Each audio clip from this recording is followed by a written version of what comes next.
Hi guys! Tingnan nyo, ang ganda ng fountain. So skibidi. Tapos yan o, tingin-tingin lang guys. Tapos yan, walk-walk lang.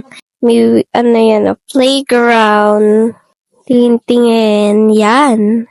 Tapos ang ganda ng swimming pool guys. Tapos yan o guys, ang ganda. Sarap mag-swimming. Tapos yan, picturean raw ako ni mama. Kaya yan.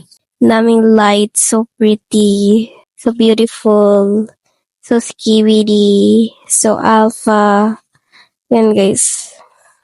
Nandito nga pala kami ngayon sa poolside ng EDSA Shangri-La Hotel. Ang ganda talaga ng ambience dito. Very relaxing and very cozy. One of the finest hotel talaga ang EDSA Shangri-La Hotel. Look at the amenities. Talaga namang sulit na sulit yung stay dito. Isa sa mga favorite spot ni Addison dito sa hotel itong playground. Usually at daytime, maraming mga batang naglalaro dito and since gabi na, halos kami na lang yung tao dito sa poolside kasi nga pa-close na yung swimming pool.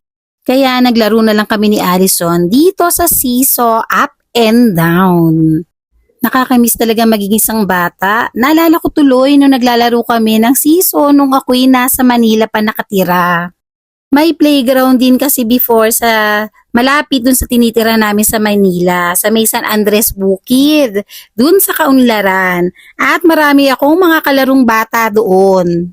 At yan, nung nagsawa na nga kaming maglaro ni Addison ng seesaw, pumunta naman kami dito sa may pang-spray ng water pero nakapatay. Kaya pumasok na lang kami ulit sa loob ng hotel at nag-Facebook.